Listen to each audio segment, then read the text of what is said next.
जय जय राम कृष्ण हरे राम राम जय जय राम कृष्ण हरे जय जय जय जय तुझ लागे आपुल्या बाळासी धर्यता हाती न करी फजिती जनामध्ये प्रभु के चरणों में सदा पुनि पुनि करू प्रणाम रे ऐसी माया तारी रे मेरे प्रियतम श्याम विठाला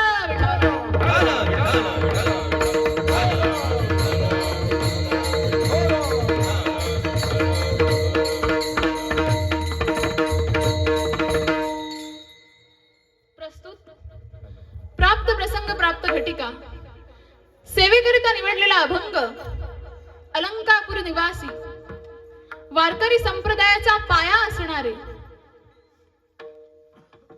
योगियांची माऊली संत ज्ञानेश्वर महाराज यांचा 5 चरणाचा गुरुविषयी अभंग आजच्या कीर्तन रूपी सेवेकरिता निवडलेला आहे. विठाला विठाला विठाला विठाला विठाला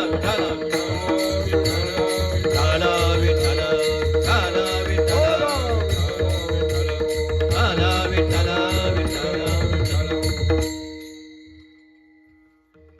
कीर्तनाला सुरुवात करण्यापूर्वी थोडक्यात परिहार द्यायचा तो असा. तुमच्या आमच्या सर्वांच्या परिचित असणारे हे कासगाव आणि कासगावतील हा अखंड हरिनाम सप्ताह गेले 15 वर्ष झाले सुरू आहे. हे 16वे वर्ष. ह्या कासगावातील श्री विठ्ठल रखुमाई मंदिराच्या 7वा वर्धापन दिन सोहळा आहे. असा दुग्ध शर्करा योग आणि त्यानिमित्तानं हा सप्ताह आयोजित करण्यात आला आणि त्यातील आजची कीर्तन रूपी सेवा ही माझ्या वाटेला आली हे मी माझं भाग्य समजते. विठाला विठाला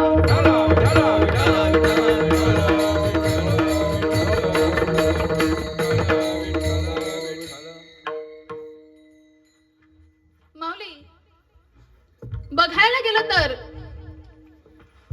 तुमच्या सगळ्यांचा 15 वर्षाचा दांडगा अनुभव आहे नाही का. 15 वर्ष परमार्थ करणारी लोक आहेत आणि हे 16वे वर्ष बरोबर. मला सांगा किती जणांच्या घरामध्ये काळ्या पिशव्या बंद झाल्या हो. सगळेजण मारकरी असतील तर याच्याहून उत्तम दुसरी गोष्ट नाही. विठाला विठाला विठाला विठाला विठाला.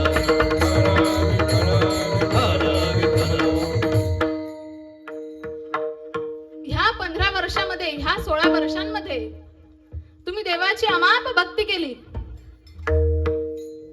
मला सांगा इथे बसलेल्यापैकी कोणाकोणाला देव आवडतो हो. ज्याला देव आवडतो त्यांनी हात वर करा बरं. कोणाकोणाला देव आवडतो. सगळ्यांना आवडतो ना. देवाना आपल्या घरी यावं असं किती जणांना वाटतं आणि आपण देवा घरी आहे का कोणाची हिंमत. विठाला विठाला विठाला विठाला विठाला.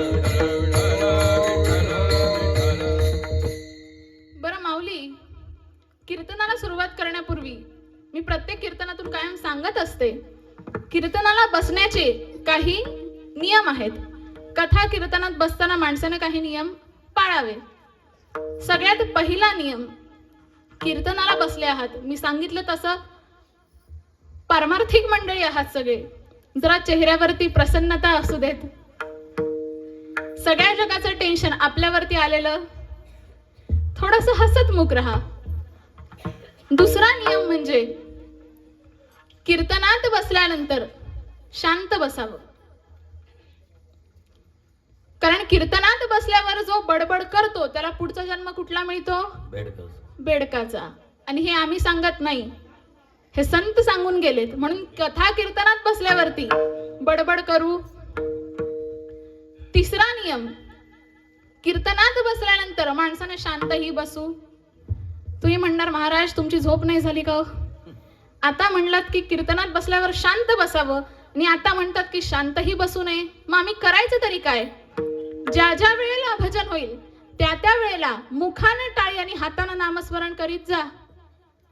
आहात ना कासगावकर?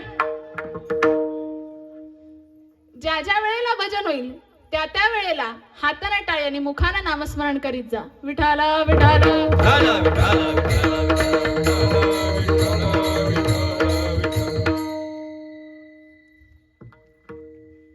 आजचा आपला अभंग हा संत ज्ञानेश्वर महाराजांचा.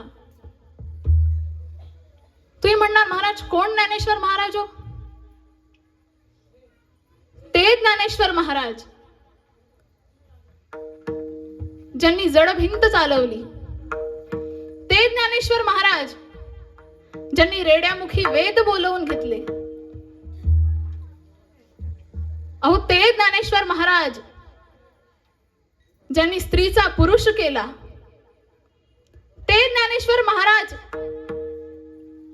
ज्यांनी मृत शरीराला उठवलं आणि त्यांच्याकडनं ज्ञानेश्वरीचं लिखाण काम करून घेतलं. माऊली साधनेला बसलेले असताना एक प्रेत यात्रा चालली होती.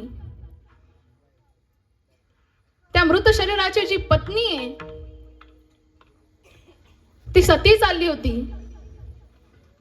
सती जाताना माऊली सौभाग्याच्या वाणासकट जाताना तिला वाटलं आता आपण देह संपवतच आहोत तर जाता जाता संतांचं दर्शन घेऊन जावं. म्हणून ती माऊली दर्शनासाठी गेली आणि ज्ञानेश्वर माऊलींच्या चरणात दर्शन घेतलं. माऊली समाधीमध्ये होत्या परंतु माऊलींना बांगड्यांचा आवाज आला आणि बांगड्यांचा आवाज आल्याबरोबर माऊलींनी म्हणावं इष्टपुत्र सौभाग्यवती भव. असं ऐकल्याबरोबर त्या माऊलीला तिथंच हंबरडा फोडला आणि त्या बाईने हंबरडा फोडल्याबरोबर माऊली जागे झाले समाधीतनं. आणि माऊलींना सांगितलं काय ग बाई काय झालं? तेव्हा बाजूच्या लोकांनी सांगितलं महाराज तुम्ही ज्या बाईला आता सौभाग्यवती भव असा आशीर्वाद दिलाय ही जी प्रेत यात्रा चालली आहे ना ही तिच्याच मालकाची चालली आहे. ज्ञानेश्वर महाराजांनी सांगितलं शब्द तर आता निघून गेलेला आहे तो खोटा ठरणार. माऊली प्रेताजवळ गेले आणि विचारलं याचं नाव काय? या देहाचं नाव काय? म्हणजे सच्चिदानंद बाबा.